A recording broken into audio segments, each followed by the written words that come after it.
I welcome everyone on this webinar and thank you for accepting to be part of this webinar. We thank all our attendees, we thank all our speakers, and we thank our one and only moderator, David Ofori, for accepting to be our moderator for this session.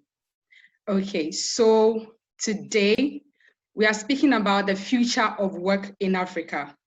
It's a very important topic because it's actually prevailing globally. And before we continue anything, we would like to have an icebreaker to freshen up to start the session.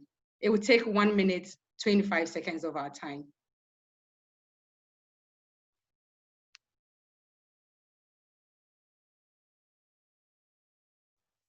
Can we have our tech people show up the video, please?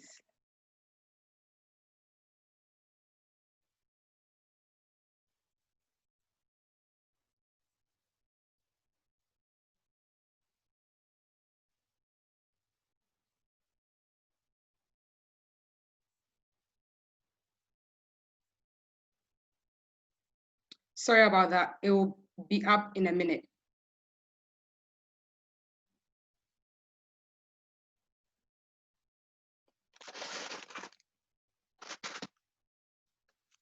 Okay, so whilst waiting for the video to be played, I would like to inform the House that we're actually live on Facebook.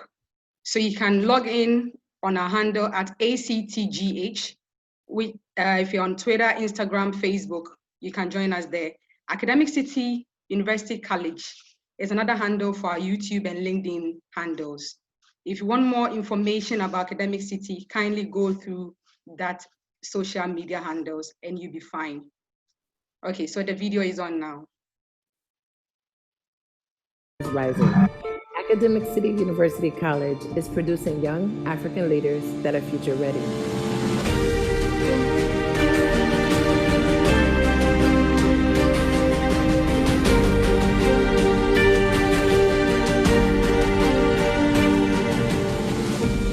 We're a new tertiary institution in town, but punching above our weight levels. Our students are looking to do new things. We have faculty members who are dedicated to help rewrite the narrative for Africa. We have majors that most of our similarly placed institutions do not have. Many of us got involved with the Academic City mission when we realized that what we wanted to do was to bring the best international experiences right here to Accra. We know that the jobs of the future do not look anything like the jobs of today. That is why we are teaching the core fundamentals of these courses by infusing it with new and emerging technologies such as robotics, artificial intelligence, and biomedical. So for example, in our business programs, we make sure that all students do programming. We make sure that all our students undertake entrepreneurship courses, and that is embedded in everything that we do. Okay, thank you all for listening in. So this is a short video about our university, Academic City, which is situated in the suburb of Hacho.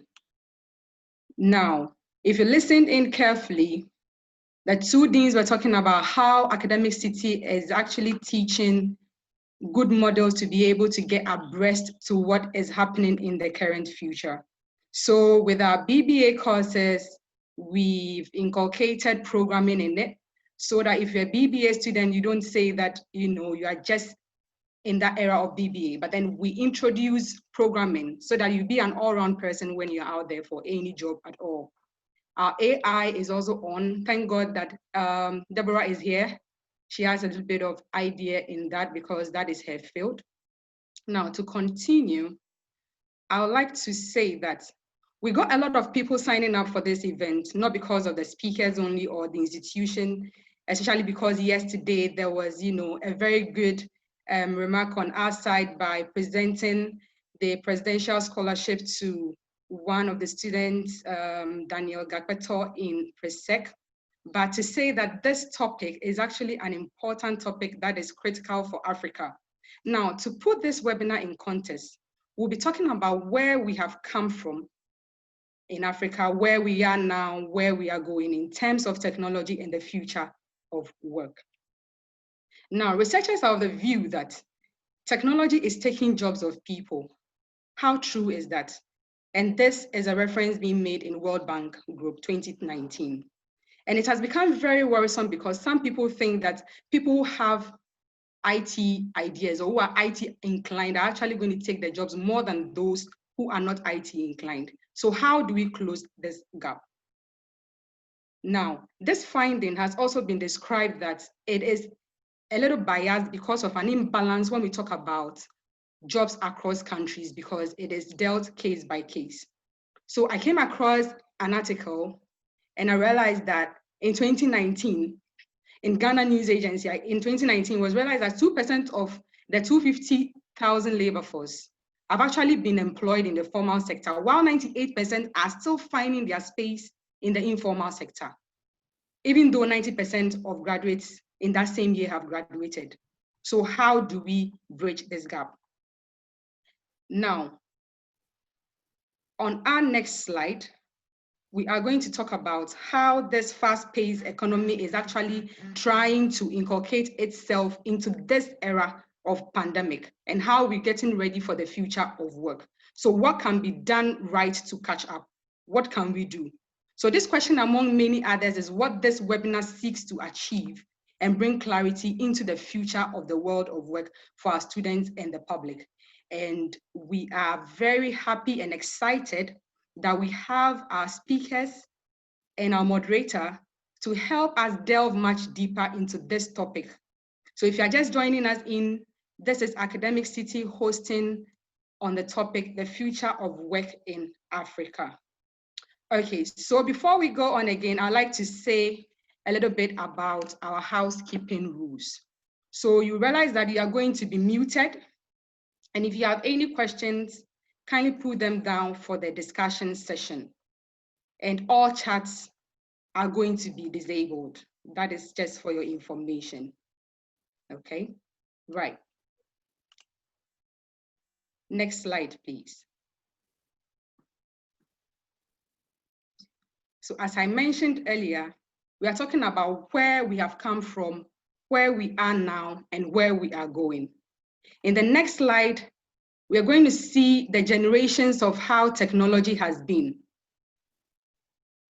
So we can see the paradigm shift from how all these phones have been. So decades ago, we used to, use this kind of phones, and in this trend, you realize that they are shifting. So how can we as an institution, or how can we in Africa try and do everything to be able to stay in plan on what is happening?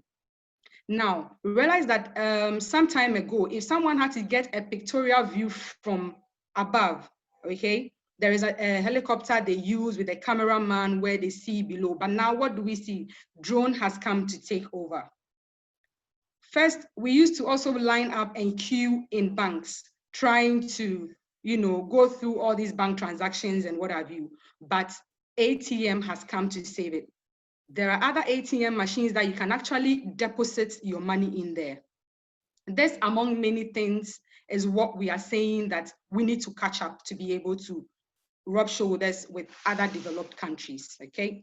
Now, you've realized also, or if you have heard, that Amazon usually was, in Amazon, we used to go there and then buy books and shop and all of that. But now you can actually use a swipe card in any kind of, brick and mortar office or in Tesco or any shop. And then you can actually get the swipe card and do whatever thing, transact any business that you want to do there.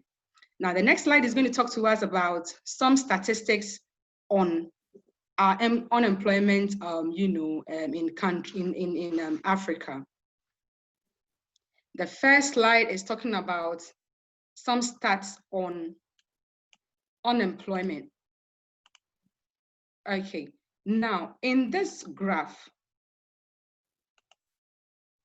we realize that from 2015, so our analysis is actually for the past 5 years. From 2015, we realized that there was a 5.7% unemployment rate, which was recorded by the World Bank. That was our reference from where we got the information from.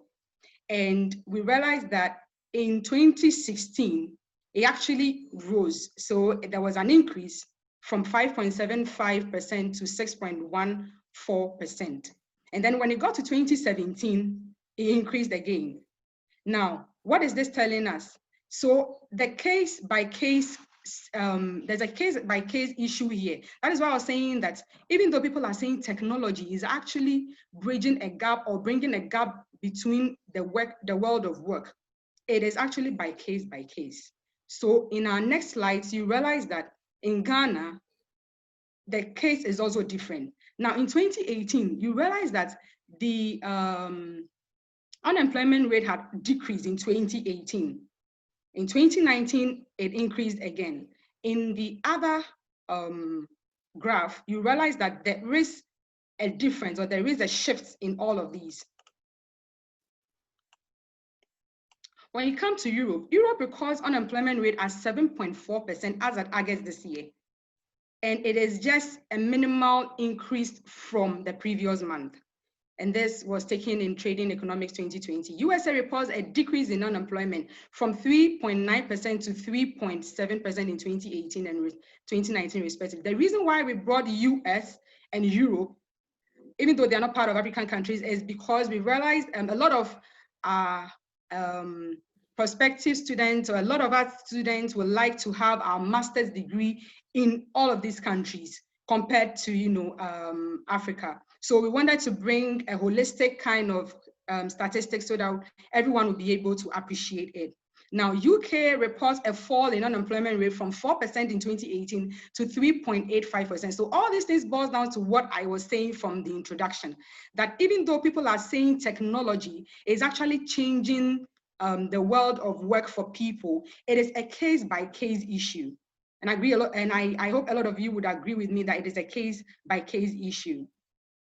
Now, the next thing I'd like to say is, in Central Africa, for the past decades, level of growth has actually been constant until the economy was hit in decrease in oil prices, because the latter part of 2013, there was a little bit of recession. So when you look at their graph, you realize that there was that decrease in economic growth brought about an increase in unemployment rate.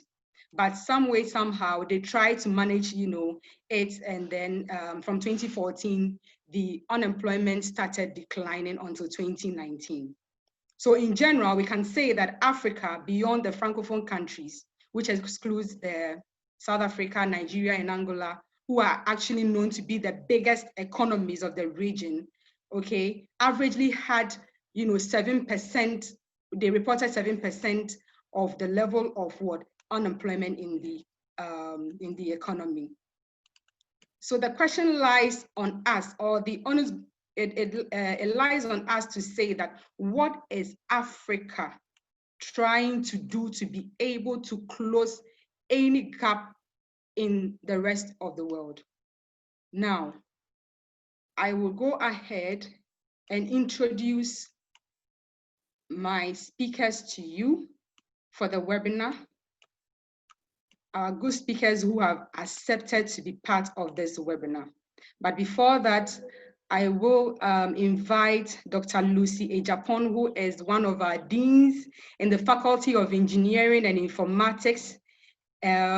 She is of the view, actually, that the engineering field is not only for men, but women can also do it and do it better. So if Dr. Lucy is listening in, can you please give us your keynote address? Fantastic. So once again, welcome everybody to this webinar. I can see that the attendance is really good, so we'd like to welcome you all to joining us this afternoon. We really appreciate the time. I think this topic is one that is very much of interest to us, not only because we are an academic city and we think we always need to be future ready, but we believe that Africa as a continent needs to be positioned so that in the next 5 years, 10 years, we start to be at the forefront of technology. We start to be at the forefront of coming up with new innovations. So one thing that you've realized, as Mausi said during the beginning of her speech, technology has evolved over the last couple of years. If you look at all around the world, in the first world and second world countries, you see that industrialization has taken a forefront of what we do. Everybody's talking about industrialization, Industry 4.0, the use of automation, Internet of Things, and globalization as well is having a significant impact on how we do things. Currently, Africa seems to be slightly behind the trend in adopting these technologies, but that is perfectly fine because Africa is a different continent by itself. It has its own set of challenges. And with its own set of challenges comes up with unique opportunities to come up with solutions that are unique to us, that are specific to us.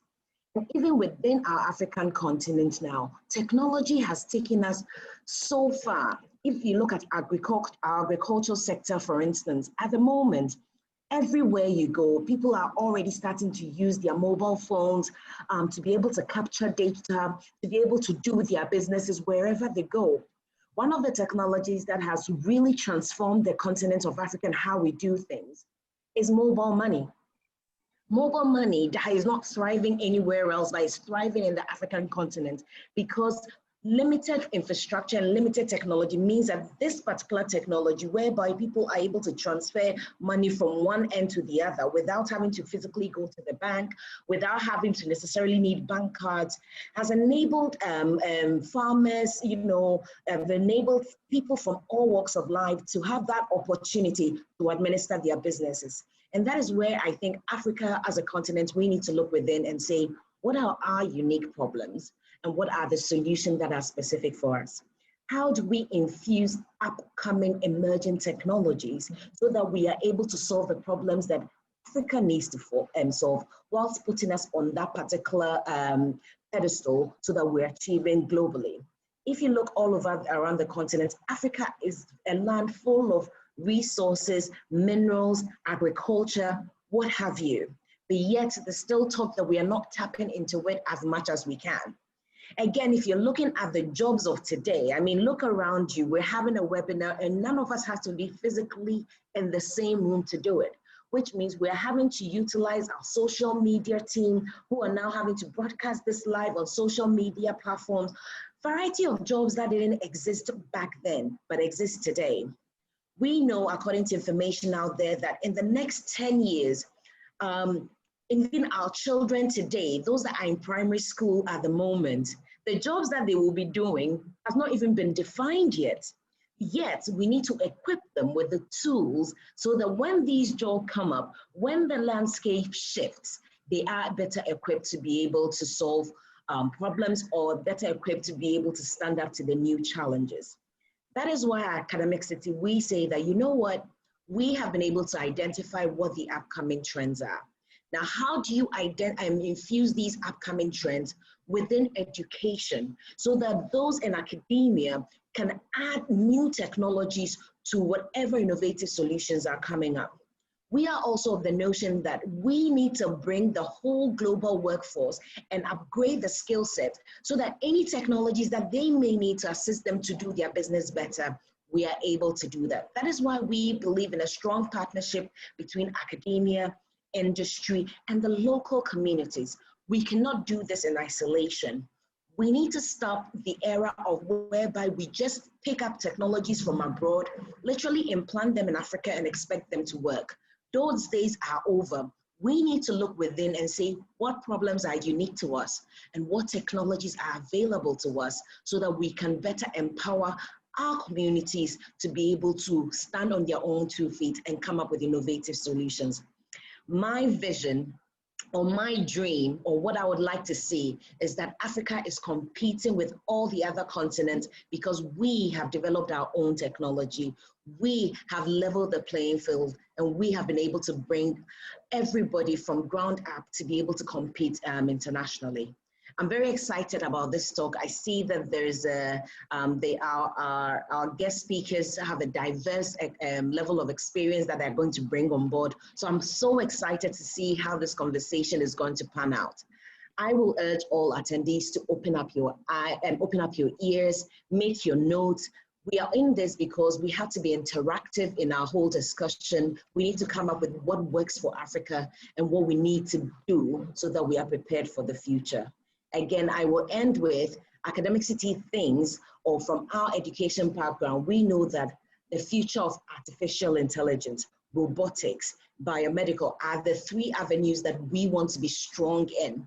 We want to expose people in. So whether we offer these programs or not, we infuse it within our current core courses that we offer Academic City so that everybody is better prepared, everybody has the right tools, the right skill sets, so that when it spins off, and AI is continuously coming up with more things that we didn't think we were capable of. When this spins off, Africa is already positioned. We have the knowledge, know-how to be able to apply this in a variety of our sectors. So with that note, I would like to welcome you all to this webinar, and I hope you enjoy yourselves. Mausi, thank you. Thank you so much for that submission, Dr. Lucy Ejapon. We are grateful for your time. We know you are very busy, but for you to accept to give us this keynote address is really overwhelming, and we really appreciate it. Thank you. We hope you stay with us till the end of the webinar. I will be here. All right, so if you are still listening in or you just joined us, we are talking about the future of work in Africa, which is hosted by Academic City. We have 4 speakers to speak to us today. So our next speaker is Yasmin Afrifa. She's the CEO of Cleanet Ghana Limited. Our other speaker is Gideon Denzo, the CEO of Giddens, and we are happy to have him on board to speak to us about the future of work. He's an entrepreneur, a very good entrepreneur, of course. We have our own Deborah Doma Kanubala, a lecturer in data science and artificial intelligence in Academic City. And then the last but not the least is our own moderator, David Ofori, who is operations manager in Digital Center Accra. They've all agreed to be part of this discussion. As I said earlier, this is a global discussion that is viral everywhere, and everyone needs to listen in about it. Where are we going as Africa when we talk about the future? Okay, so at this point, I would hand in to my honorable moderator, David, to continue the session.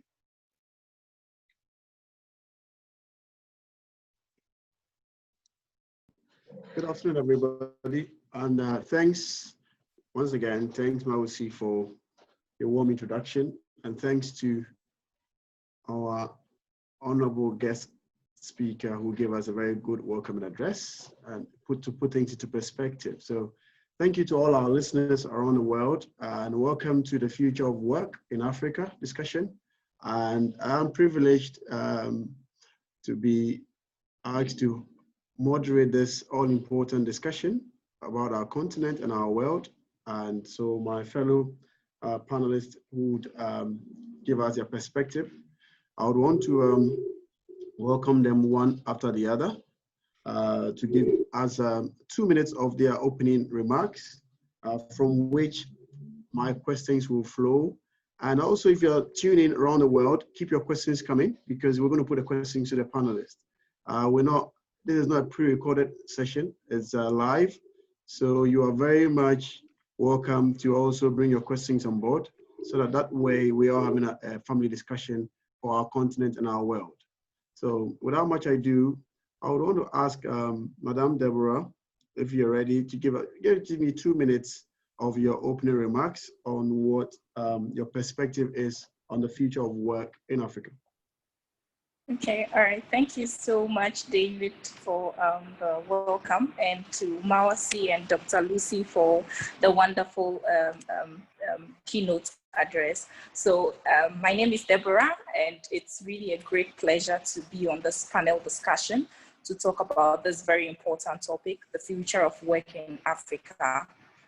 I think that things are evolving so fast that it's really important that we begin to talk about how are we as Africans prepared for what will be happening in the next 2 or 3 years. It's important that we start to discuss whether the next generation that is coming in would they be able to handle the sort of revolution that is going to occur in the next few years to come? So it's really a great pleasure to be on this panel to talk about it. And I'll be happy to share my ideas with regards to what is currently happening and with regards to what can we do as a continent to be well prepared towards the future of Africa. So I'm really happy to be on this panel discussion. Thank you.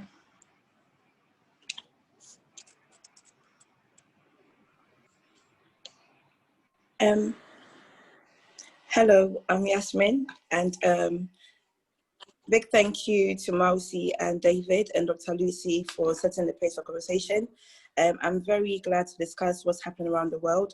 The world is not as it used to be, it's growing every day, and I'm very happy to share my thoughts and my opinions on what the trend of work is in Africa. So yeah, thank you. And I want to welcome my male speaker, Gideon, if you are ready to give us your perspective, and then we'll zoom straight into the questions. Good afternoon, everyone. I'm Gideon. I co-manage a shoe and a bag brand, and I'm happy to be part of the Academic City webinar for the work in Africa, the future of work in Africa. And I think that with the previous speakers, I'm very excited that we are going to share or co-share a lot of things from both our experiences and the knowledge we've gained. And I'm happy to be here. Thank you very much for the invite. Thank you, Gideon, and thanks all my fellow speakers for your quick introduction there. So without much ado, there's been a lot of research talking about our continent, especially with the growth that it is ahead of us. I mean, in the next 20 years, it's estimated that our population will increase by another 70%. So we'll move from 1 billion people to 1.7 billion by the year 2040. Of course, this presents with itself with an annual growth rate in terms of jobs required about 20 million every year. So currently, if we think that there's not enough jobs, we're going to have a lot more trouble on our hands. And then we have machines also. Some will say machines are competing with us, but I would say machines are coming to augment what we do to help us do it better. But then again, in view of that, currently, what do you see, Gideon, since you just spoke, so I want to throw it to you. With that rise in population, and I must say that that increase in population, about 60% of them will be very youthful population. So which means that they will need jobs to contribute to our national kitties, to contribute to our wealth creation. And from your perspective as an entrepreneur and where you sit, what has been your own experiences with your entrepreneurship journey, and what lessons could be drawn for the generations that are yet to join us, or the numbers that are yet to join us in terms of this growth from 1 billion to 1.7 billion? Because it appears to me that we probably need to go a lot more on your tangent in terms of entrepreneurship. So Gideon, I want to ask you, throw it to you, what has been your quick journey experiences, and what lessons can be drawn from that whilst we expect an explosion in population? Okay. Thank you very much, David. I think that post 2015 MDGs, the Millennium Development Goals, I think that most governments were tasked to install youth entrepreneurship as a way of trying to curb youth unemployment. And so as the number of youth increases as the years go by, there will be a concerted effort by all governments to making sure that jobs are created for the youth through youth entrepreneurship. And so with my journey with entrepreneurship, I saw it that, okay, this will be the drive by most governments. And so there will be a need for me to really create some kind of space or carve a niche for myself in the entrepreneurship space or ecosystem. And so I was very happy to hear the Dean speak about the fact that Academic City incorporates entrepreneurship as part of their programs. You don't have to be in a business school to you know, have an entrepreneurship lecture or something. It is part of their program. And so it is a step in the right direction. And I think that if all, let's say, universities inculcate this or integrate this into their system, it's really going to evoke some kind of entrepreneurship or unearth certain hidden talents that students do have, you know, where they'll be able to explore those potentials in them. And so I really see a future where a lot more people are beginning to do something on their own. Post-COVID, you realize that a lot more people are trying to try different things, their hands on different things to making sure that it works. So in the coming years, I feel that entrepreneurship will not just be something that maybe politicians or policymakers will just say just for political votes and all that, but they will have a concerted effort or commitment to making sure that it works, because it is one of the surest way to install or to install youth one of the surest way to prevent or curb the youth unemployment rate in Africa. Gideon, and thank you. I want to come to you, Yasmin. And the future of work, especially in sub-Saharan Africa or the continent at large, it presents some uncertainties for the youth, because if you're a young person now, you're wondering where am I going to get all these jobs from to keep up with the numbers? Because without a job also, then you're talking a bit about insecurities. Uncertainties bring about insecurities, and then you're talking other social vices that may come. Yasmin, I just want to pick your thoughts on this.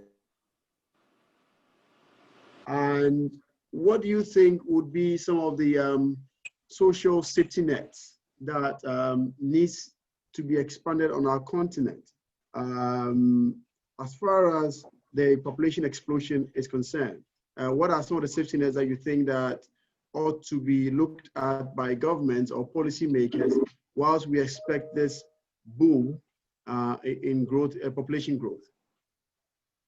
Right, so I didn't really get the beginning of the question because it was kind of cutting off. Okay, so if you can hear me now, I'm looking at Yes. the uncertainties that this population growth brings to the continent. So if we're going to move from 1 billion people to 1.7 billion people in the next 20 years, certainly more jobs will required, about 20 million jobs required annually, and that presents uncertainties.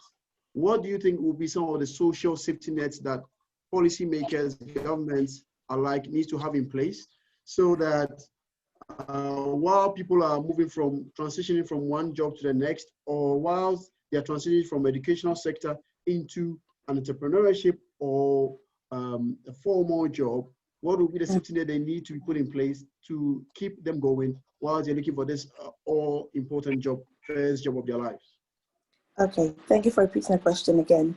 So definitely, I think that government can help, for example, by funding small businesses or people that start entrepreneurship, because it's not an easy journey, and a lot of people have a lot of ideas, but they need the funding.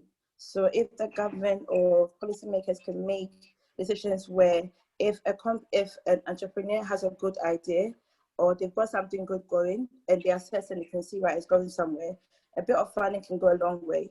For example, I'll take it to my industry, cleaning industry. I'm in a cleaning business, and we started off with 2 employees working for us. Currently, we've got 24 people working. It's not been an easy journey. And I believe if we had some funding somewhere along the way, it could have helped take on more youth who are unemployed, and will help people get employment. So funding definitely comes in. If there's a system whereby if people have great ideas and they've got a business that they can see potential in, they should invest in and help them employ a lot of people. Also, there has to be a structure. I like Dr. Lucy said something about entrepreneurship, having discussions of that, or I think having a program in the university is a really good idea to get people, to start thinking. It shouldn't always have to leave university and think, let me work for someone. It's good to work for somebody, but there has to be more people, more knowledge more lights being thrown on entrepreneurship. So people are coming out and they've got skill sets, and they can either team up or they can either, go for some sort of funding or guidance and in that essence, create more employment for people. Because if we all, leave university and we think we want to work for somebody, we're all going into that system where we're not creating anything new. So you have a group of graduates leaving university and they're all targeting that one job. But if we have a group of graduates leaving university and you have some branching into working for organizations and some also with the funding from government doing their own thing, it will help, create more jobs for people and we'll have less unemployment in the continent, in Ghana. So that's my thoughts on that. Thanks for that, Yasmin. Thanks for your thoughts on that. It appears to me that the government has a very critical role to play in this transformation that we're all looking to experience. I want to pick on your mind on this, Deborah, since you have a specialization in the field of AI. I mean, there are some smart tools that emerging technologies can be deployed. For instance, in the area of urban cities, how smart we can organize our urban areas, because as the population grows, you have a lot more people trying to move towards urban areas to try and find jobs. So in your specialty in the field of AI, what do you think are some of these tools that can be effectively deployed, and how can they be deployed to make our urban centers more smarter to accommodate the population explosion? Madam Deborah, sorry. Deborah, can you hear me? Deborah, are you there? Okay, all right. Thank you so much, Dave. Yes, I can hear you. Can you hear me? Yeah, I can hear you now. Thank you. Yes, I can hear you. Can you hear me? Okay, yes. Please. So I heard your question. I was just surprised that I probably spoke, but it looks like it delayed or something. Okay, so yes, but you're really right about the fact that the population is growing, and with time, would realize that our cities get congested. And at the moment, you realize that in Africa, I think Africa has like one of the youngest population when it comes to almost all the continents. And usually having a young population, it's a good thing on its own. But then you realize that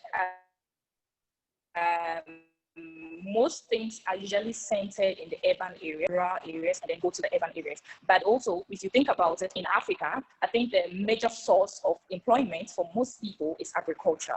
I think people are engaged in either large scale or small scale agriculture farming. Some of them just do subsistence farming. And I think that instead of trying to ensure that we prepare our urban communities ready to receive more migration from rural areas to urban areas, how about we think as a continent to try to, and so also having all the tools that are necessary to ensure that my video, there's a problem with my network, right? Yeah. Hello, David? I guess. Is there a problem with my network? Yes, there is a bit delay in the feed from your end, but I think we'll if you can position yourself well, that'll be great. Otherwise, we'll cope with that. Thank you. Okay, I'm sorry for the inconvenience. Yeah, so like I was saying, with regards to rather getting the urban areas developed to ensure that people are migrating from rural areas to urban areas, I think that is not going to help us as a continent. We have very large lands when you come to the rural areas.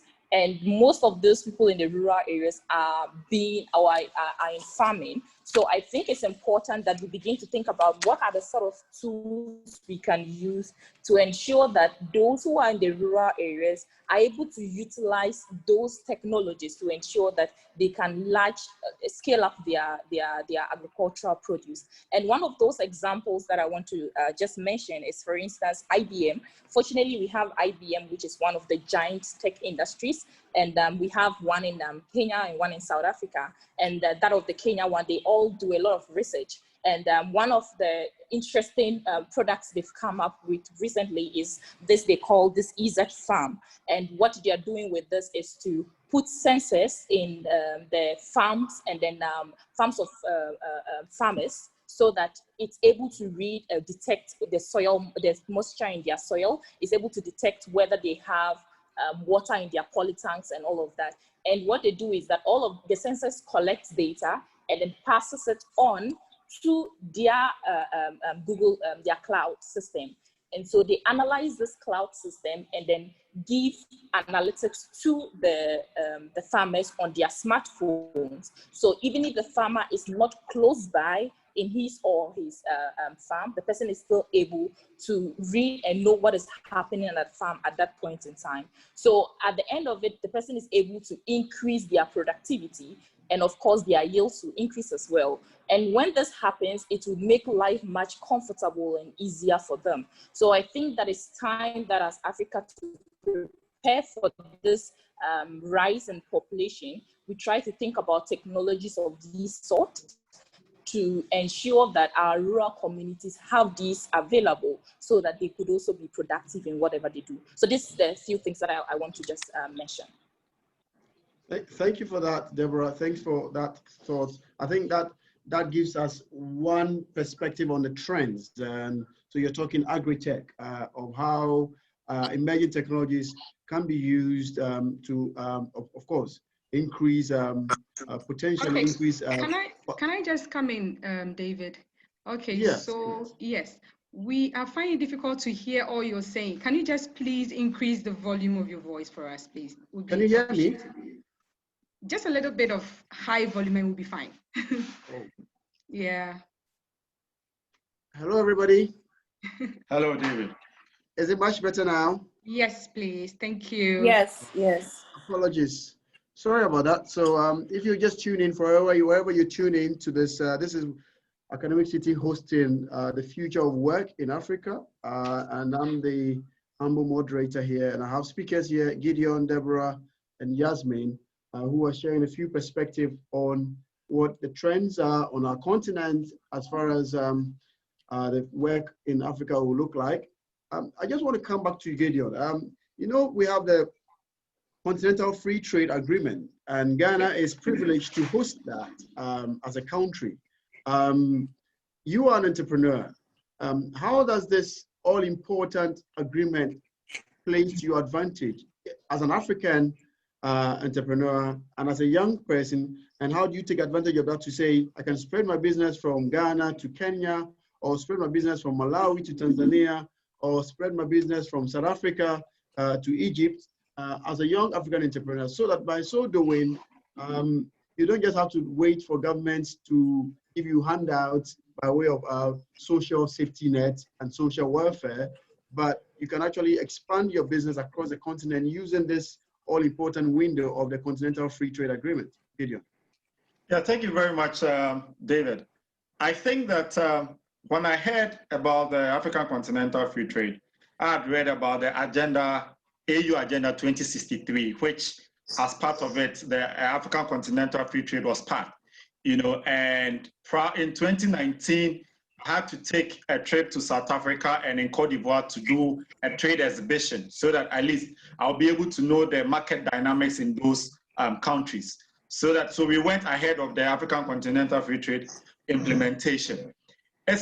I welcomed it. I've been to the Secretariat to see the work that will be done. And I was very happy that as a young person, it gives you the opportunity to be able to expand your businesses to the other countries with a little of less hassle, you know. And for me, what it means is that there'll be a need for me to build capacity, you know, production capacity from my end, organizational skill capacity, and everything that will make it possible for us to ship our products to the other world without any hassle. As I speak with you, I'm currently taking a course in international trade, so that I'll be able to accustom myself with most of the things that comes with trading internationally and all that, so that I know that at the end of the day, I'm better positioned to, you know, put my product out there, my business out there, become more competitive, form synergies. What it also taught me is the fact that you can't do it all by yourself. You've got to form partnerships, synergies here and there, so that you'll be able to make your product more competitive. Because at the end of the day, if you're producing, let's say, 500 shoes in a month now, African Continental Free Trade is here. You're going to be competing with Nigerians, you're going to be competing with Ethiopians, and they have volumes. They're able to produce in volumes. So the best thing you do is to form partnerships, to form collaborations with other shoemakers here in Ghana, so that should you get any big deal or gig or contract, you're able to form a partnership and subcontract to other people and produce in volumes, so that you will not be swallowed. Because looking at our population, we are like 30 million. Nigeria is like 10 times the size of Ghana. We are going to compete with Nigeria. So if you don't form synergies now, it means we are going to swallow, most businesses here are going to be swallowed. Again, I realize that digitization will be the best way for us to really penetrate into other African markets. And so there will be a need for us to really invest heavily in digitization. And so we are migrating our informational website to an e-commerce one, where we could integrate payment systems for it to be easier for a Nigerian to be easier for a Nigerian to place an order, an Ethiopian to place an order, make payment, and the thing will be shipped to the person. So these are some of the things that we have realized and we are working towards. And so it's a good thing in general for us. So good. Thank you for that, Gideon. And I sense, I get a sense that there's a big C word called collaboration in your submission there. And certainly those who can learn to collaborate well with other African partners are the ones who will be the biggest winners in this continental free trade agreement. Because like you said, it's going to be a huge market.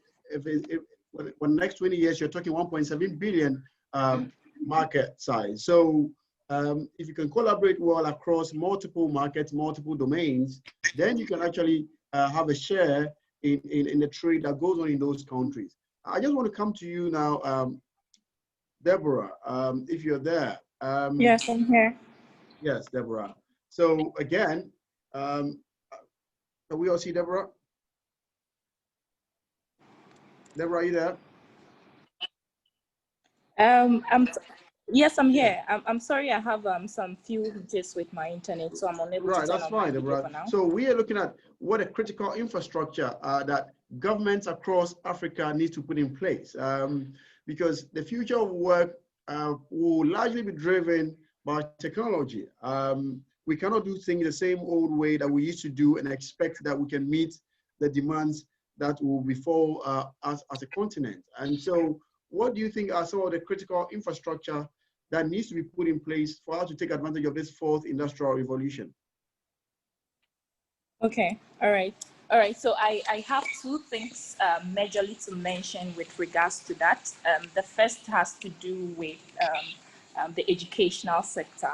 So I think that there's a whole lot that needs to go into our educational sector, starting from the learner preparation. What do I mean by that? I think that it is about time that once you give birth to kids, the learning starts from the house. Okay, it starts from home. So you need to ensure that children ask very, I wouldn't want to call them silly questions, but questions that you as a parent probably have never even thought about. A child can ask, Mom, please, why is the sky blue? And what happens in Africa is that once children begin to ask these kind of questions, then parents say that this child likes to ask questions a lot. I think this is a good sign for the family. So once you have a child like that, at that tender age, their mind, they learn a whole lot of things. They are curious. Embrace it. Allow them ask the questions. Give them answers to what you know. For what you don't know answers to, you could try to encourage them to where they can find answers to. Now the internet is free. You could go on the internet, search, and then find answers to most of the things. So even if you don't know the answer as a parent, you could as well tell the child that, okay, you can go on the internet and then check for this, though the child is still young. So you can give very naive answers at that tender age. So what I'm saying, don't try to discourage them from asking those questions. Encourage them to ask more questions. So that's from the learner part of it. The second point is with regards to effective teaching. I think I'm a lecturer, and when you come to the educational system, you realize that most students are more concerned about getting the marks and then going away. They are not enthused about trying to learn, to actually learn and understand concepts. So thankfully to Academic City, I love the combination of trying to combine theory with practicals. Students are just not taught the theory and then you go write exams and you go away. Whatever theory you do, you should see the practicality of it. And so what I do for my students most often is to ensure that once we go through the theory, the maths behind whatever we're looking at, we try to put it into practice, do some practice with it with programming. So at the end of it, students know that whatever I'm learning in class, this is the direct application of it. But then you realize sometimes the kind of teaching that is done in most institutions is just that, teach me the theory, let me pass my exams, get my certificates, and go away. This I teach to be broken. That mentality needs to go away. And students, I just don't come and teach them how to find answers for themselves. So if I am teaching you anything with regards to programming, I can't always be there to debug your errors for you. So I should teach you that there's something we call Stack Overflow, such that when you are stuck with any programming assignment, you could go on Stack Overflow and find solutions to it. So when you are not there as a teacher someday, the student is able to find the answers to. The last is with regards to government. I think that sometimes you go to schools, some basic schools, and you realize that even chalk, they don't have. Some don't even have furniture to sit on. This is really bad. And once this right infrastructure is not put in place, then at the end of it, students are not even encouraged to go to school, because even if I go to school, I'm going to sit on the floor. Why would I have to go to school? So you have to put in the right infrastructure. So that has to do with the whole educational part. The next one I want to talk about is with research. So I think in Africa, Ghana in particular, we pay little attention to research, and this is really disheartening. I think that government or research institutions would have to think in that line, because it is through research that we find solutions to our problems. It's through research that we find novel ideas. And so if you don't pump money into research, you are not going to get anything meaningful. So you need to ensure that there's money that has been put down for research. Most countries have this research funds that students can always apply for, either to conduct their own research or even travel for conferences to go present their projects. But you come here to Ghana, we don't have anything like that, which means that research is not our priority. And we cannot grow without investing in our research, because research involves trial and error. Sometimes we are particular that is about wasting money, because I mean, it's a research. I don't know what the outcome is going to be. I'm trying something. So when it works, fine. It may not also work, but there should be an agency. There should be government willing to support all of those things. At the moment in Malawi, there is this research that is ongoing with blockchain. So blockchain basically is this digital transaction that you can send information from one party to the other.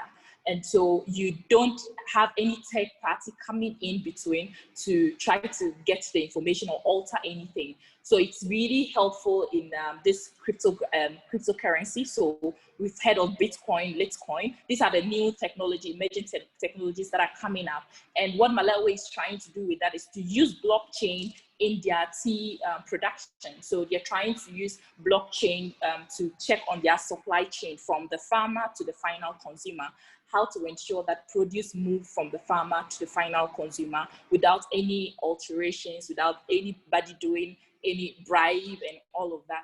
And they have gotten, it's a pilot study, so they have gotten some farmers who are on the study. And once farmers are able to make good yields or profit from it, they're able to get, they're able to give them some soft loans and then easy access to credit as well. So I think that these are things that as a country, as a continent, we need to begin to think about research and the restructuring our educational system. Yes, thank you.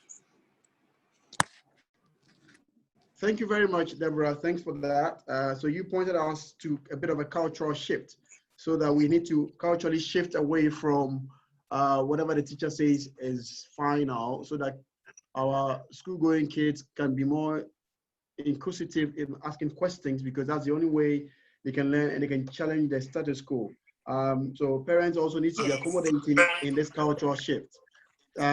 So I sense that cultural shift there, even from a teaching perspective, that we have to be more practically inclined rather than just being theory. And thankfully, Academic City University College does it well.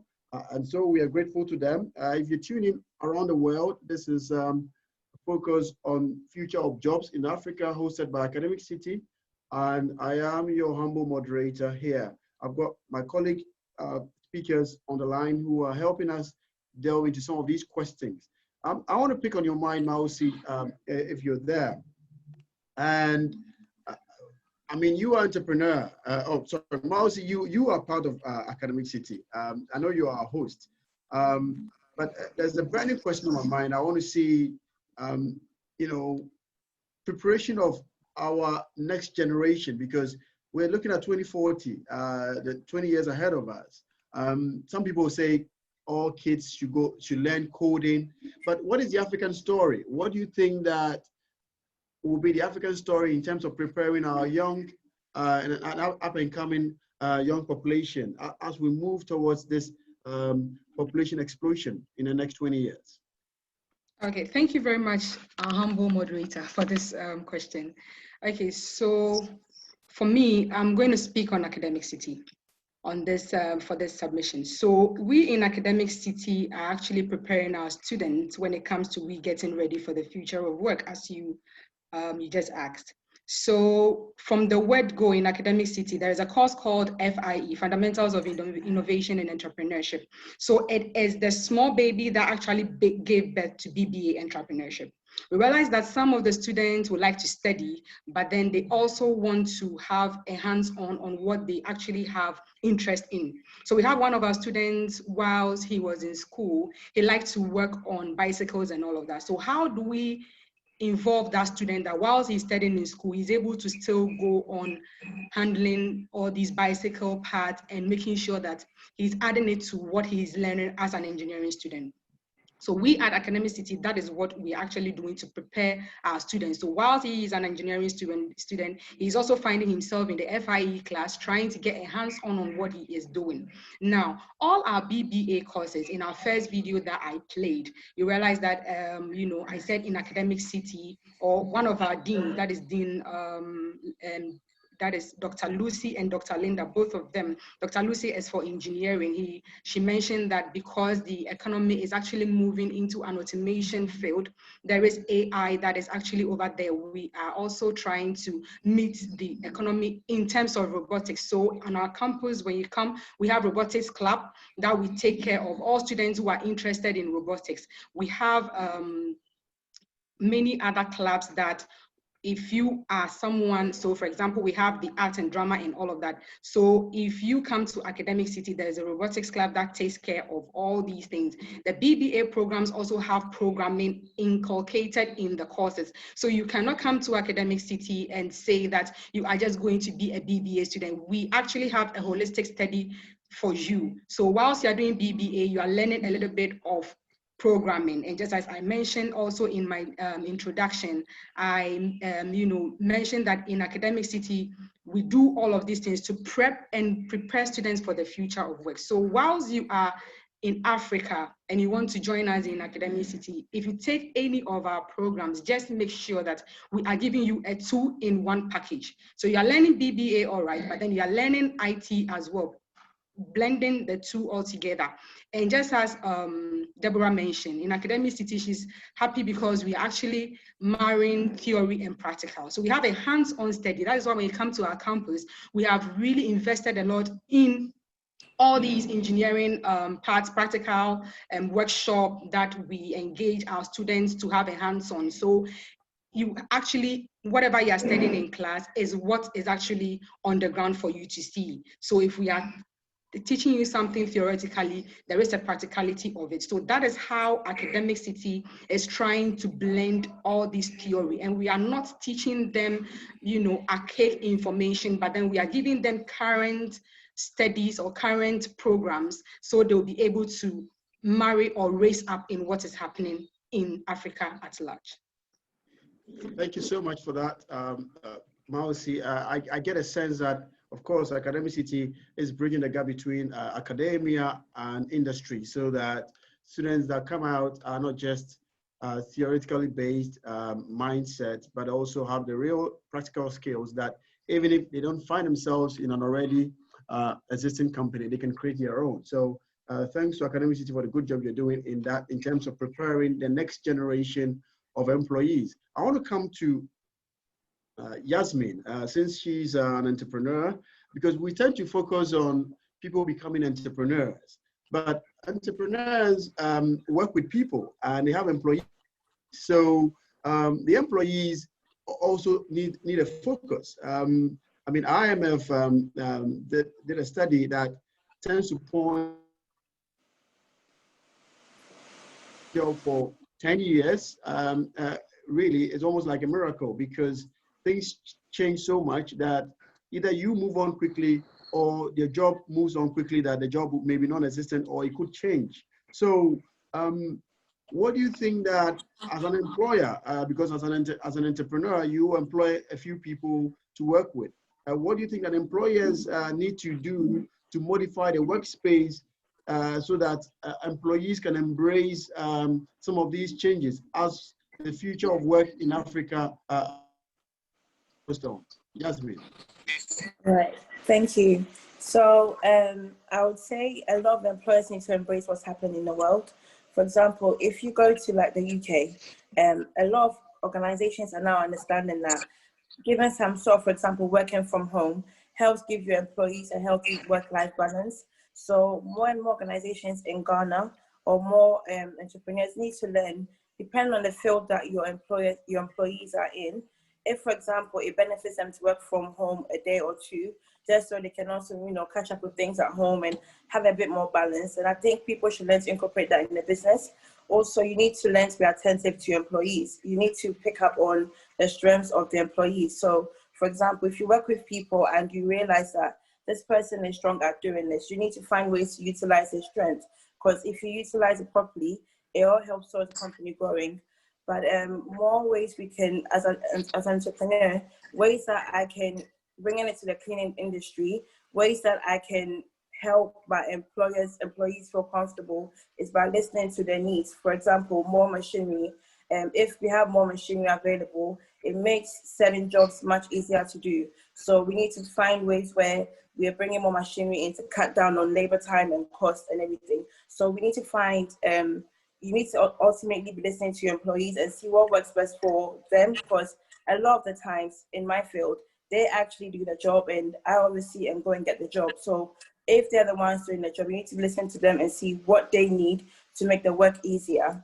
And also, if you bring it to in terms of a more general perspective, more employers need to make sure that there's that balance and there's that approach that employees can approach them and bring concerns. If there's any concern which is not addressed, it can ultimately affect the efficiency of the organization. So you need to learn to pay attention to what they want, what they need, and ultimately provide that so that ultimately everything goes on successfully. Thank you for that, Yasmin, for your perspective on that. And I want to come to Gideon as well, because Gideon, you're also an entrepreneur and also an employer. I mean, employees feel a bit threatened by the mention of emerging technologies that, oh, robots are going to take over our jobs, we'll have jobs no more.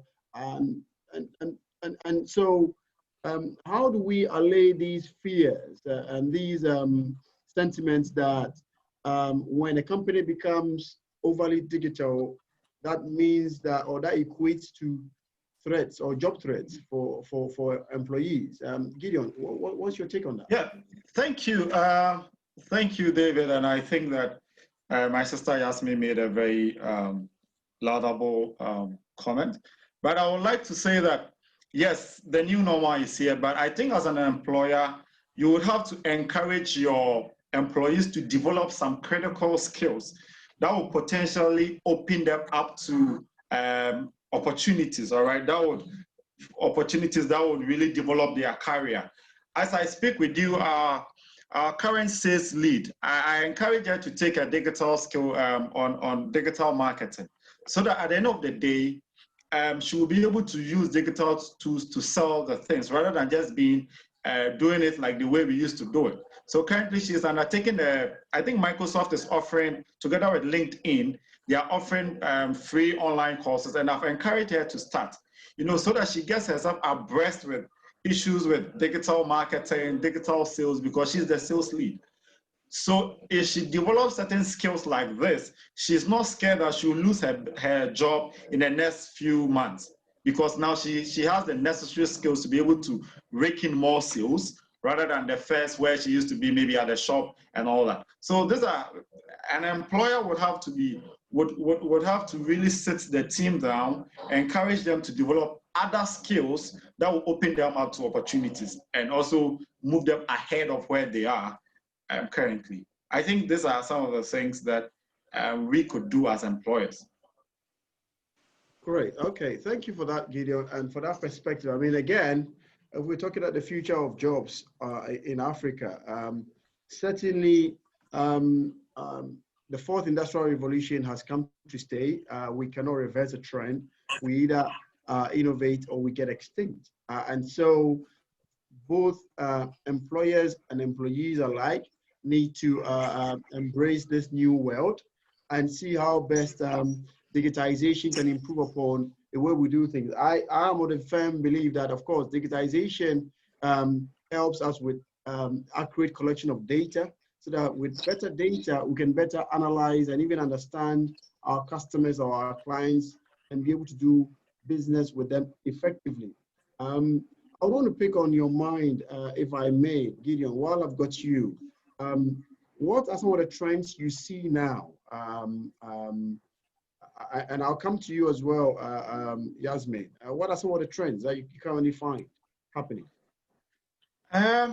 Thank you very much. I think that it's interesting to know that COVID is bringing out some hidden talent in some people who, for one or two reasons, were scared to try something on their own.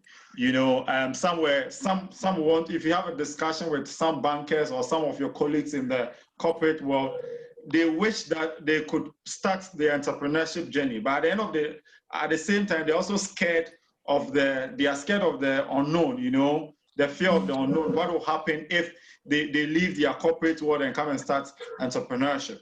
What is going to happen? Because they are used to getting a monthly salary. But I think that, interestingly, because most people are working from home, a lot more people have resorted to, if I should call it, moonlighting, or trying to do a second job. So they are trying their hands on something different and see how best it's going to work, because now they have the luxury of working from home, and also they want to try something new. So I could see that a larger percentage of my colleagues or friends have started online shops where they sell a thing or two just to see how it works for them. Again, I've come to realize that a colleague of mine has had to close one of his shops because he's realized that there's no need keeping another shop, all right, or office. And now he's really investing in digital tools to selling his product. So these are the two things I've observed: heavy investment in digital tools. And now a lot more people are resorting to online sales. First, it will be very difficult for you to convince a customer to pay for delivery. But now, because of COVID and they want to ensure social distancing, they wouldn't want to even drive all the way to your workplace to maybe purchase a shoe or a bag. So these are some of the things I've seen. There will be a heavy reliance on digital tools as a business. And there will be a need for you to really more like train your staff on those things so that you stay competitive and ahead of competition. And a lot more entrepreneurship will arise, a lot more people would want to try something new in the area of entrepreneurship. There will be a lot more partnerships here and there where a lot more people will be trying to collaborate with others just to see how things will work. So these are some of the things I'm seeing. Digitization is going to open up for a lot more businesses to compete with others. And so if you were an entrepreneur and that's the only thing you are doing, you would have to really step up your game, because now those in the corporate world who, for one or two reasons, were scared to start are now also starting their businesses on the side. And so if they come into your space, it means that you have to up your game, because it will open up to a lot of competition here and there. Mm-hmm. One interesting thing I've come to realize over the few months is that if you go on social media, Instagram, Facebook, some of the posts from Nigeria are coming through Ghana. And so it means that they are targeting some of the Ghanaian markets. And you see, one, it could be a cause for worry, but two, it also gives you the entrepreneur the reason to, or it gives you a cause to be prepare yourself, build your capacity here, and also retarget your market.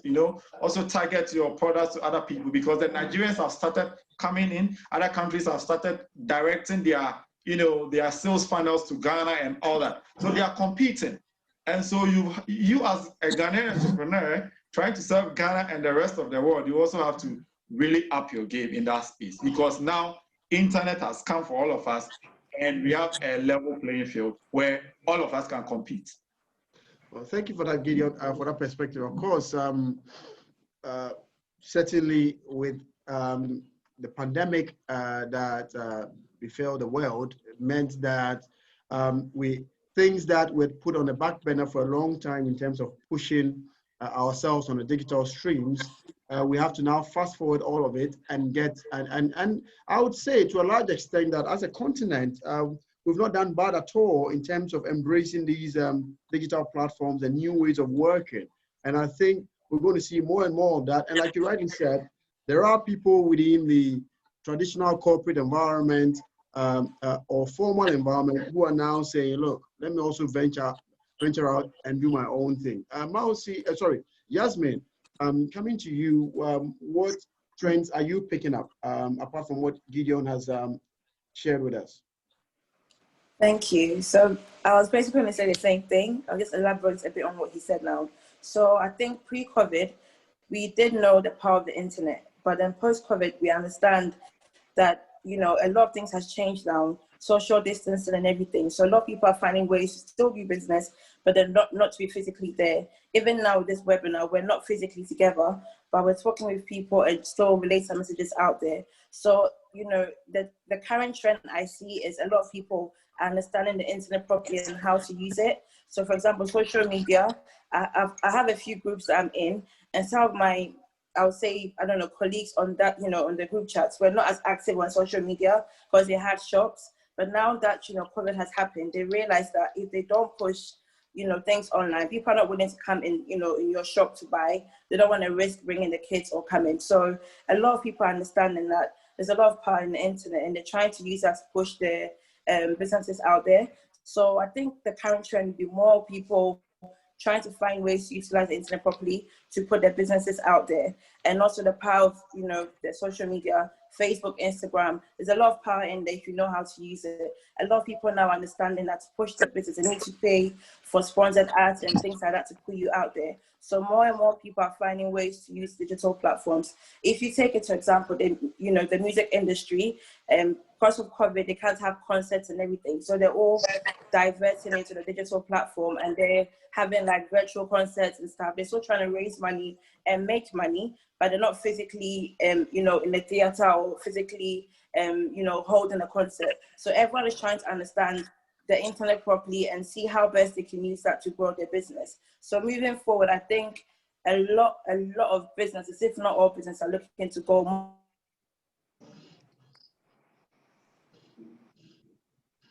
Right. I think,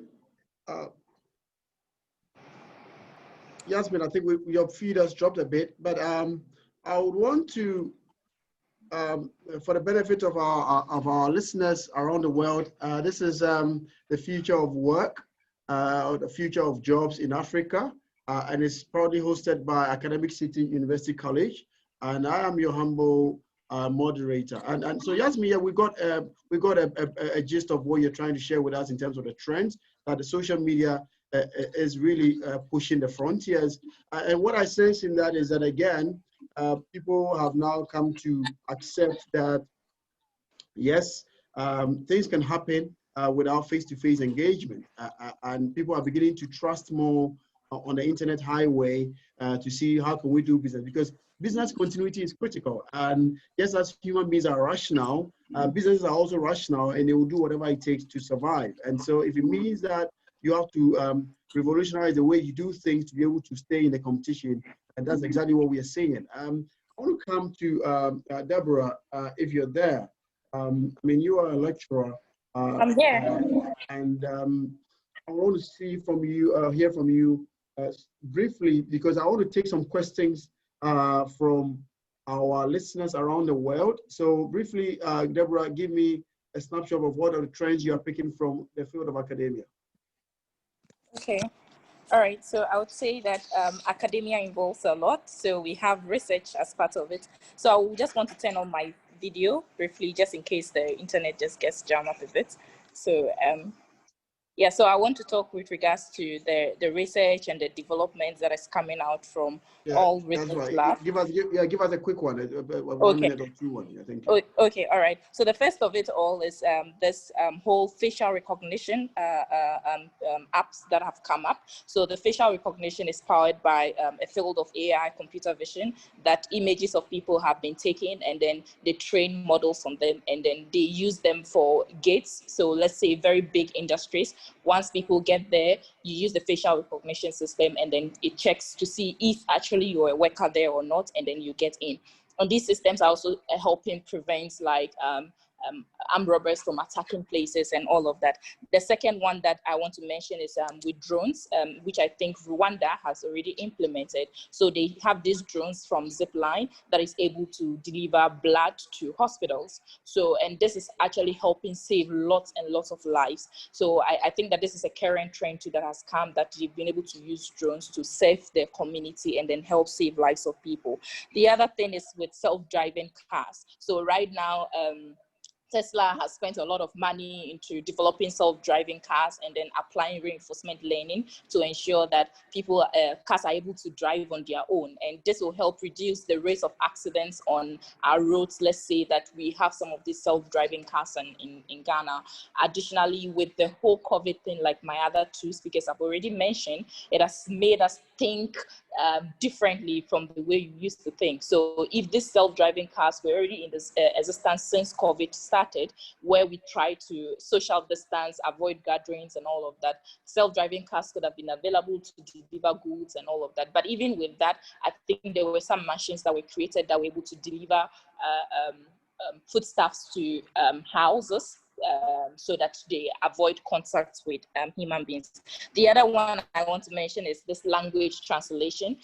So right now, even though I don't speak German, but I could send you a text in German with using Google Translate, and this is inspired by natural language processing. Google has been able to come up with very advanced models like Beth that has been able to translate languages, so many languages for that matter. And the last of it all that is actually currently trending when it comes to artificial intelligence is GPT-3. So GPT-3 is a new software that has been created that allows people to actually write code. So this one still amazes the entire AI community. So you just have to tell the GPT-3 what it should do, and then it gives you all the lines of code you need. You copy this and you put it, and then it runs in whichever language you are dealing with. You can also write languages across different. So if I'm coding in Python, I can just write the code in Python, and then it converts it to Java.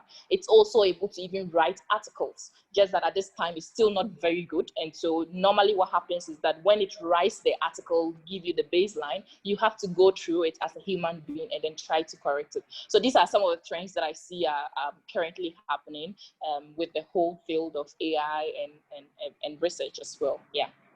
Thank you for that, Deborah. That's fine. Thanks for sharing that trend you picked up there. I must say that, again, I want to add that in Ghana, Zipline is very heavy. And I want to say that outside of, I think currently Ghana is the largest user of Zipline drone technology to deliver medical supplies. And I think in the COVID period, it played a lot of help there by way of getting the test samples to the test centers for us to be able to get a lot of these COVID tests done. So we are pushing a lot enough, and we have a lot of Zipline centers dotted around the country of Ghana.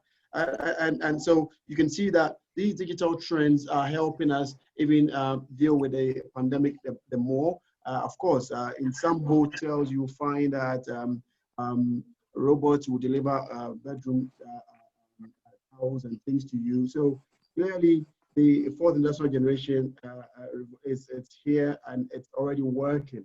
I want to quickly try and get us to round up. I have some questions from our listeners around the world, and this is to you, the entrepreneurs.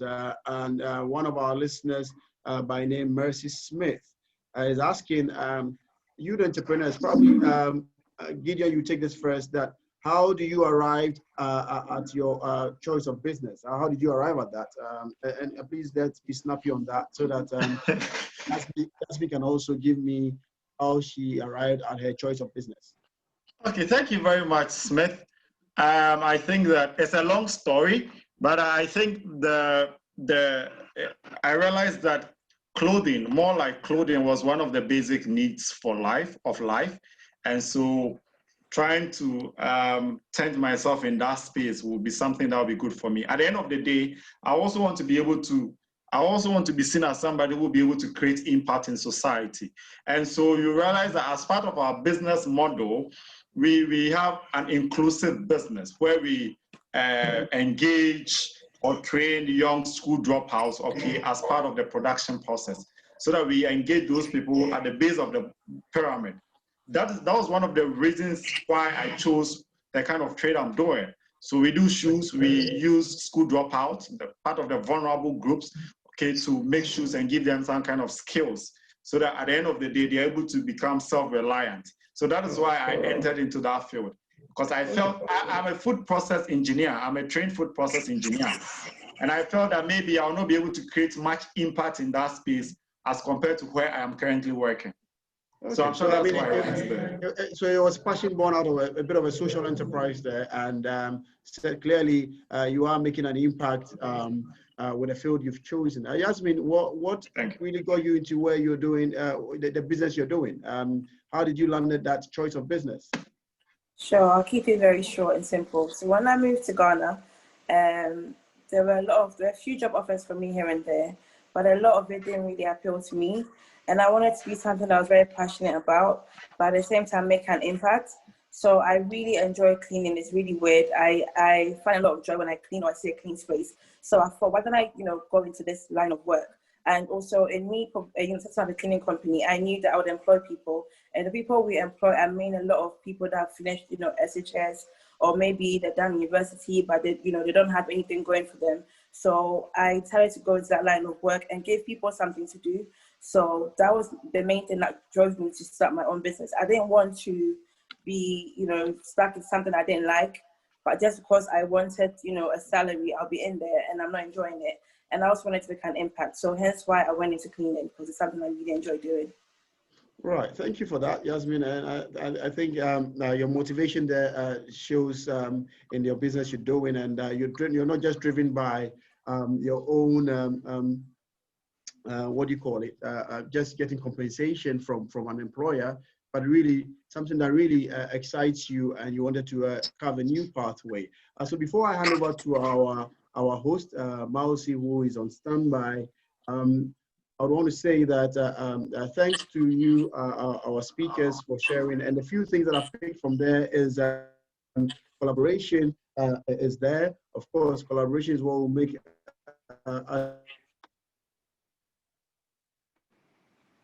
continental free trade agreement across the continent, so that by so doing, at least we can expand our frontiers. Also, there has to be a cultural shift in the way parents relate with their kids, and the way lessons are taught, and also the way the new up-and-coming generation are trained. Of course, Academic City University College is leading the way in that. So thanks to you all. I want to hand over now to Mausi, who is our wonderful host on standby. Mausi, over to you. Thank you.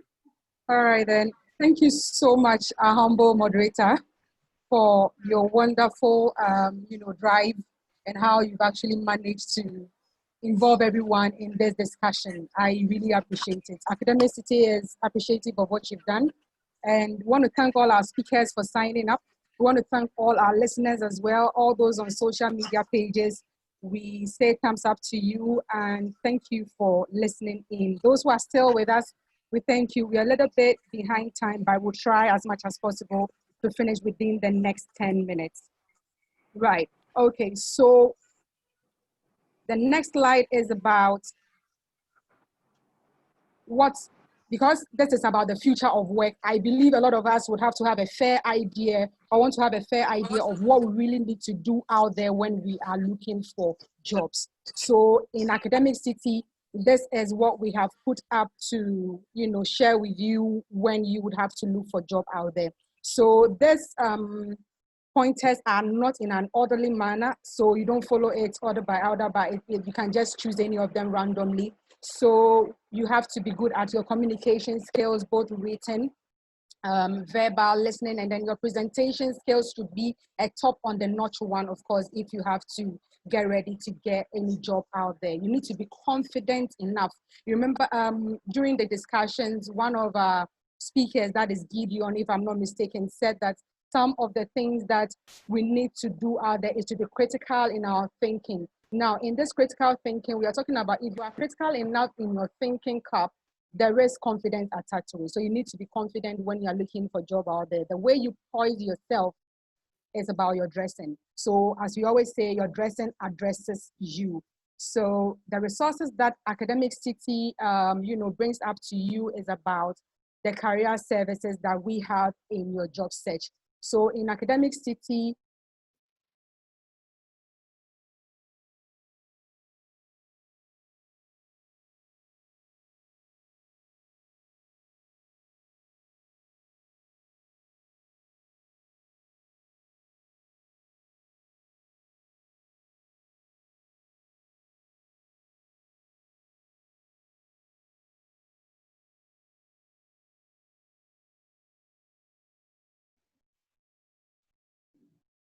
Right. Apologies to our listeners around the world. We've lost the feed on coming from Mausi, but we're still here live on the webinar session for the future of work or future of jobs in Africa. It's hosted by Academic City, and at the moment, I would want to have a bit of questions, a question and answer session from our listeners around the world. If you have any questions that you want to throw to our panel of speakers, please let your questions come in so that they will be able to answer them for you. We have the next 5 minutes to take a few questions, and we'll do well to answer your questions as they come in. So we are here on this feed hosted by Academic City on the future of work, and we want to take questions from our listeners around the world on the future of work or the future of jobs in Africa, even as the continent prepares itself to see an explosion in population in the next 20 years.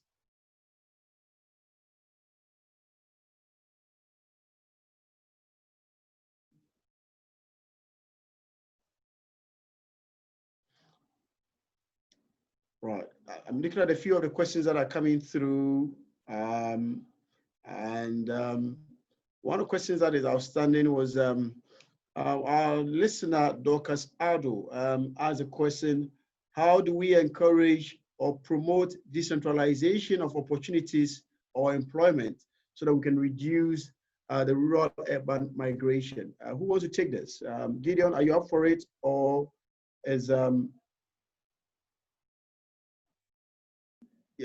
Gideon, if you're there, do you want to take this question? How do we encourage the promotion, or how do we encourage, or how do we promote decentralization of job opportunities so that we can actually reduce this influx of people from the rural to urban cities? Yeah, thank you very much for the question. And Dorcas, Edu, thank you too for the question. I think this is more of a government kind of thing, policy kind of thing, but I think I'll try to answer it from my own perspective. I feel that as an entrepreneur, yes. Well, for me as an entrepreneur, because as part of our business model, we do more of inclusive business where we involve the vulnerable people as part of our production process. Again, I think that what we could do as a business is to engage those people, the base of the pyramid, as part of our suppliers, as part of our distributors, you know, so that we could outsource, let's say, materials from people in the villages. All right, this will cause them not to move into the urban cities. So let's say I'm into agribusiness, where I have to engage smallholder farmers, you know, with their families. All right, if I engage them, I involve their services, I'm not so sure, and I give them competitive price, I'm not so sure they will move into the urban sectors, because at the end of the day, they are moving to the urban sectors for a higher standard of living, or let me put it in simple terms, money. And if they are getting money in the villages or at maybe vulnerable communities, I think they will, it will reduce, not really eliminate, but it will reduce the levels or the numbers that really come into the urban centers. Again, if governments, or let's say governments, are able to really implant or plant maybe, let me put it, businesses or companies in those villages or even rural centers, and they equip the people there with the necessary skills to get the work done, I'm not so sure they will move into the urban centers. That is what I think will curb this rural-urban migration. So as from this, I think that instead of just involving the people, the vulnerable youth around the communities in which I operate, there will be a need for me to further go and involve those people as my suppliers, those people as my distributors, and that will really help them not to really think of even moving into the urban centers. That's my opinion and my view.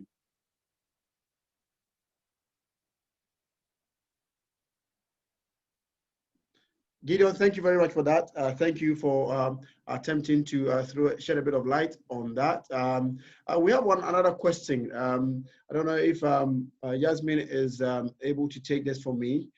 So moving away from just the academia, by way of preparing our young children for the future, Nathan Peter asked this question that how do we get our children and society, how do we educate them beyond just the classroom to see a hope in the future of Africa? Sometimes things do happen across the continent that throws a bit of despair and anxiety around. But outside of what the likes of Academic City, University College are doing, as a society at large, how do we get these young children or up-and-coming generation to have a hope in our continent for the future?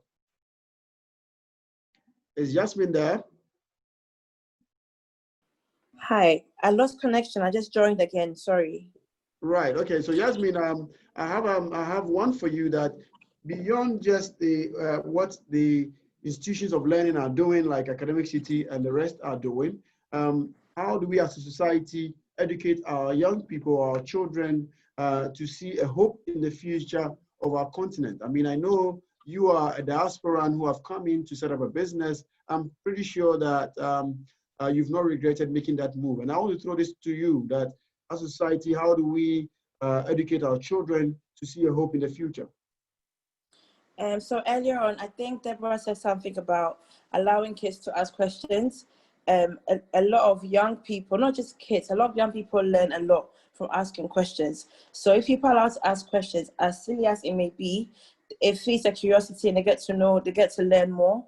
Another way that I think society can help is, I'm not sure, I don't really know for Ghana, but I don't know if they offer a lot of internship programs here. If a lot of young people are given the opportunity to have like internship programs where they go, for example, they may want to go into law. So maybe if you give them 3 months or 6 months internship somewhere, they actually go out there and see what's happening and see, right, is this really what I want to do? You know, if you try something out and it's not for you, then you know, right, I don't see myself there. Maybe perhaps I see myself in this. Or maybe actually they go into a law firm, for example, and then they have an internship, then realize that I don't actually want to maybe perhaps be a secretary, but a legal secretary, but maybe I want to be a lawyer. Like, people need to be allowed to have a feel of something, because sometimes you might think you want this, but actually, if you get an opportunity to go for maybe an internship program, it feeds your knowledge on what you actually want. And that's done quite a lot in the UK. I don't know about Ghana, if they do offer that kind of internship programs here. But if people are allowed to try things out before they actually can decide, I think that can help give people the knowledge that they need and perhaps feed their passion to what they want to go into. I don't know if it answers the question. That's fine, that's fine. So that means that we should be coming towards one move towards, again, that comes to the cultural shift, so that we can have, people can have choices rather than your mom and dad say, I want you to be a medical doctor, I want you to be a teacher, I want you to be an engineer. They should have that flexibility around them so that people can choose to be who they want to be in terms of career.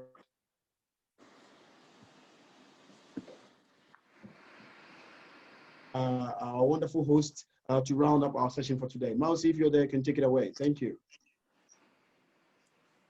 All right, sorry about that, guys. I had a little bit of hitch in the internet. That's how come I just went off. But thanks to our able and humble moderator who actually was my support system for this session.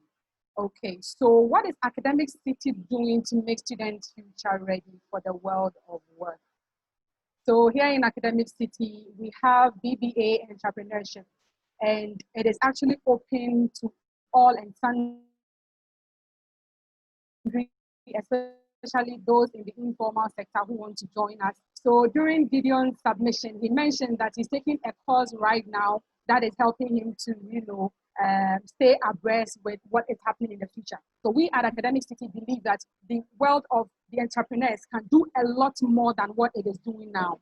And so on this slide, you see, a picture or a view of what we are actually doing for BBA entrepreneurship. And to be honest, if you join us in, you'll be amazed, because we have good and interesting topics and courses that will really help you to be or stay on top of the notch when it comes to entrepreneurs.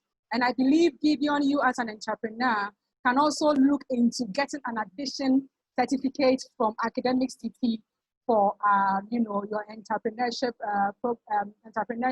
that you are doing with Gideon's shoes. Okay, so we look forward to seeing you on campus to come and have a view of what Academic City College has to offer.